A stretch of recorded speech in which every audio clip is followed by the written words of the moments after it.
Hi friends, ನಮಸ್ತೆ ಎಲ್ರಿಗೂ. ವಿಜೀಸ್ ಕಿಚನ್ಗೆ ಸ್ವಾಗತ. ನಾನಿವತ್ತು ಕಡಲೆಪುರಿ ಒಗ್ಗರಣೆ ಅಂದರೆ ಮಂಡಕ್ಕಿ ಒಗ್ಗರಣೆ ಮಾಡಿ ತೋರಿಸ್ತಿದ್ದೀನಿ. ಸಂಜೆ ಟೈಮಲ್ಲಿ ಮಕ್ಕಳು ಸ್ಕೂಲಿಂದ ಬಂದಾಗ ಒಳ್ಳೆ ಸ್ನ್ಯಾಕ್ಸ್ ಆಗಿರುತ್ತೆ. ಕರ್ಕರಿಯಾಗಿ ಕರುಮ್ ಅಂತ ಸ್ಪೈಸಿಯಾಗಿ ಚೆನ್ನಾಗಿರುತ್ತೆ. ಮತ್ತು ಮಳೆ ಟೈಮಲ್ಲಾಗಲಿ ಈವ್ನಿಂಗ್ ಚಳಿ ಟೈಮಲ್ಲಾದರೂ ಈ ಥರ ಸ್ನ್ಯಾಕ್ಸ್ ಮಾಡಿಕೊಟ್ರೆ ತುಂಬಾ ಇಷ್ಟಪಟ್ಟು ತಿಂತಾರೆ. ತುಂಬ ಬೇಗನೆ ಆಗುವಂಥದ್ದು, ಕಡಿಮೆ ಇಂಗ್ರೀಡಿಯೆಂಟಲ್ಲಿ ಮಾಡ್ತಿದ್ದೀನಿ. ತುಂಬ ಟೇಸ್ಟಿಯಾಗಿರುತ್ತೆ. ಈಗ ಮಾಡೋದು ಹೇಗೆ ಅಂತ ನೋಡ್ಕೊಂಬೋಣ. ನಾನು ಸ್ವಲ್ಪ ಕರಿಬೇವು ಎತ್ತಿಟ್ಕೊಂಡಿದ್ದೀನಿ, ಸ್ವಲ್ಪ ಜಾಸ್ತಿನೇ ತೊಗೊಂಡಿದ್ದೀನಿ ಕರಿಬೇವು. ಆಮೇಲೆ ಒಂದು 5 ರಿಂದ 6 ಸಣ್ಣ ಮೆಣಸಿನ್ಕಾಯಿ ಖಾರ ಇರುತ್ತಲ್ಲ, ಅದನ್ನು ತುಂಡು ಮಾಡಿ ಇಟ್ಕೊಂಡಿದ್ದೀನಿ. ಒಂದು ಬೆಳ್ಳುಳ್ಳಿ ಬಿಡಿಸಿ ಜಜ್ಜಿಟ್ಕೊಂಡಿದ್ದೀನಿ. ಮತ್ತು ಒಂದು 3 ಲೀಟ್ರ್ ಕಡಲೆಪುರಿ ತೊಗೊಂಡಿದ್ದೀನಿ. ಬೆಂಗಳೂರು ಕಡಲೆಪುರಿ ಇದು, ಸ್ವಲ್ಪ ಉಪ್ಪಿರುತ್ತೆ. ಮತ್ತು ಒಂದು 3 ರಿಂದ 4 ಟೇಬಲ್ ಸ್ಪೂನ್ ಕಡಲೆಕಾಯಿ ಬೀಜ ಹಾಕ್ಕೊಂಡಿದ್ದೀನಿ. ಕಡಲೆಕಾಯಿ ಬೀಜ ಜಾಸ್ತಿ ಹಾಕ್ಕೋಬೇಕು. ಸ್ವಲ್ಪ ಜೀರಿಗೆ ಮತ್ತು ರುಚಿಗೆ ತಕ್ಕಷ್ಟು ಉಪ್ಪು. ಈಗ ಸ್ಟವ್ ಮೇಲೆ ಒಂದು ಬಾಣಲೆ ಇಟ್ಕೊಂಡು ಬಾಣಲೆಗೆ ಒಂದು 2 ರಿಂದ 3 ಟೇಬಲ್ ಸ್ಪೂನ್ ಎಣ್ಣೆ ಹಾಕಿ, ಎಣ್ಣೆ ಬಿಸಿ ಆದಮೇಲೆ ಕಡಲೆಕಾಯಿ ಬೀಜ ಅದಕ್ಕೆ ಸೇರಿಸ್ಕೊಂಡಿದ್ದೀನಿ. ಕಡಲೆಕಾಯಿ ಬೀಜನ ಹಸಿ ವಾಸನೆ ಹೋಗಿ, ಅದರಲ್ಲಿ ಹಸಿ ಇರೋ ಅಂಶ ಎಲ್ಲ ಹೋಗಿ ಬ್ರೌನ್ ಕಲರ್ ಆಗಬೇಕು. ಆ ಥರ ಸಿಮ್ಮಲ್ಲೇ ಇಟ್ಕೊಂಡು ಹುರ್ಕೋಬೇಕು, ಸೀಸ್ಬಾರ್ದು. ಕರುಮ್ ಅಂತ ಇದ್ದರೆ ಕಡಲೆಕಾಯಿ ಬೀಜ ಕಡಲೆಪುರಿ ಒಗ್ಗರಣೆಯಲ್ಲಿ ಒಳ್ಳೆ ಟೇಸ್ಟ್ ಕೊಡುತ್ತೆ. ಈಗ ಇದಕ್ಕೆ ಸ್ವಲ್ಪನೇ ಜೀರಿಗೆ ಸೇರಿಸ್ಕೊಂಡಿದ್ದೀನಿ.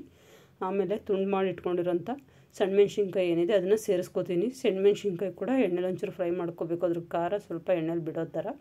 ಈಗ ಇದು ಫ್ರೈ ಆದಮೇಲೆ ಬೆಳ್ಳುಳ್ಳಿ ಏನು ಬಿಡಿಸಿ ಚಚ್ಚಿಟ್ಕೊಂಡಿದ್ದೀನಿ ಅದನ್ನು ಕೂಡ ಹಾಕೊಂಡು ಫ್ರೈ ಮಾಡ್ಕೋಬೇಕು. ಬೆಳ್ಳುಳ್ಳಿ ಸ್ವಲ್ಪ ಲೈಟಾಗಿ ಕ್ರಿಸ್ಪಿ ಆಗೋವರೆಗೂ ಫ್ರೈ ಮಾಡ್ಕೋಬೇಕು.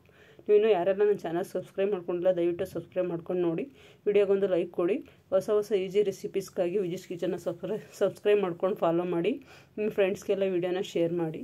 ಈಗ ಇದಕ್ಕೆ ಕರ್ಬೇವಿನ ಸೊಪ್ಪು ಹಾಕ್ಕೊಂಡಿದ್ದೀನಿ. ಕರ್ಬೇವಿನ ಸೊಪ್ಪು ಹೆಲ್ತ್ ಒಳ್ಳೆಯದಾಗಿರೋದ್ರಿಂದ ಸ್ವಲ್ಪ ಜಾಸ್ತಿನೇ ಸೇರಿಸ್ಕೊಂಡಿದ್ದೀನಿ.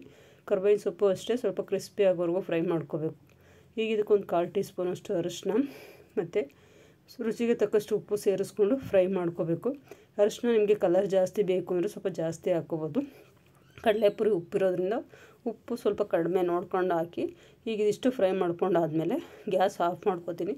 ಯಾಕೆಂದರೆ ತುಂಬ ಪಾತ್ರೆ ಬಿಸಿ ಇರೋದ್ರಿಂದ ಕಡಲೆಪುರಿ ಅದರಲ್ಲಿ ಹಾಕಿದರೆ ಇವಾಗ ಶಿಂಕ್ ಆಗೋ ಥರ ಆಗುತ್ತೆ. ಹಾಗಾಗಿ ಆಫ್ ಮಾಡಿಕೊಂಡು ಕಡಲೆಪುರಿ ಅದಕ್ಕೆ ಸೇರಿಸ್ಕೊಂಡಿದ್ದೀನಿ. ಕಡಲೆಪುರಿ ಸ್ವಲ್ಪ ಕ್ಲೀನ್ ಮಾಡ್ಕೊಂಡು ಹಾಕ್ಕೋಬೇಕು. ಸೇರಿಸ್ಕೊಂಡು ಚೆನ್ನಾಗಿ ಮಿಕ್ಸ್ ಮಾಡ್ಕೋಬೇಕು. ಗ್ಯಾಸ್ ಆಫಲ್ಲಿರೋವಾಗಲೇ ಒಂದು ರೌಂಡು ಚೆನ್ನಾಗಿ ಮಿಕ್ಸ್ ಮಾಡಿಕೊಂಡು, ಮಿಕ್ಸ್ ಆದಮೇಲೆ ಮತ್ತೆ ಗ್ಯಾಸ್ ಹಚ್ಕೊಂಡು ಸಿಮ್ಮಲ್ಲಿ ಇಟ್ಕೊಂಡೇ ಫ್ರೈ ಮಾಡ್ಕೋಬೇಕು ಕಡಲೆಪುರಿ ಬಿಸಿ ಆಗೋವರೆಗೂ.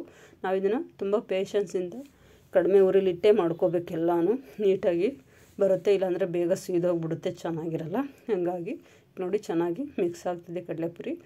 ನೀವು ನಿಮ್ಮ ಅನಿಸಿಕೆ ಅಭಿಪ್ರಾಯ ಏನೇ ಇದ್ದರೂ ಕಮೆಂಟ್ ಬಾಕ್ಸಲ್ಲಿ ಹಾಕಿ. ಹಾಗೆ ಈ ವಿಡಿಯೋಗೊಂದು ಲೈಕ್ ಕೊಡಿ. ನೀವು ಒಂದ್ಸಲ ಈ ಥರ ಕಡಲೆಪುರಿ ಒಗ್ಗರಣೆ ಮನೇಲಿ ಮಾಡಿ ಹೇಗಿತ್ತು ಅಂತ ಕಮೆಂಟ್ ಮೂಲಕ ತಿಳಿಸಿ. ಸಂಜೆ ಸ್ನ್ಯಾಕ್ಸ್ಗಂತೂ ಸಖತ್ತಾಗಿರುತ್ತೆ ನೋಡಿ. ಕಡಲೆಕಾಯಿ ಬೀಜ, ಕರಿಬೇವು, ಮೆಣಸಿನ್ಕಾಯಿ ಎಲ್ಲ ಎಷ್ಟು ಚೆನ್ನಾಗಿ ಕಾಣಿಸ್ತಿದೆ. ನಾನು ಸ್ವಲ್ಪ ಕಲರ್ ಕಡಿಮೆ ಹಾಕ್ಕೊಂಡಿದ್ದೀನಿ, ನೀವು ಬೇಕಾದ್ರೆ ಜಾಸ್ತಿ ಹಾಕ್ಕೊಳ್ಳಿ. ಈ ವಿಡಿಯೋ ನೋಡಿದ್ದಕ್ಕಾಗಿ ನಿಮ್ಮೆಲ್ಲರಿಗೂ ಧನ್ಯವಾದಗಳು ಫ್ರೆಂಡ್ಸ್.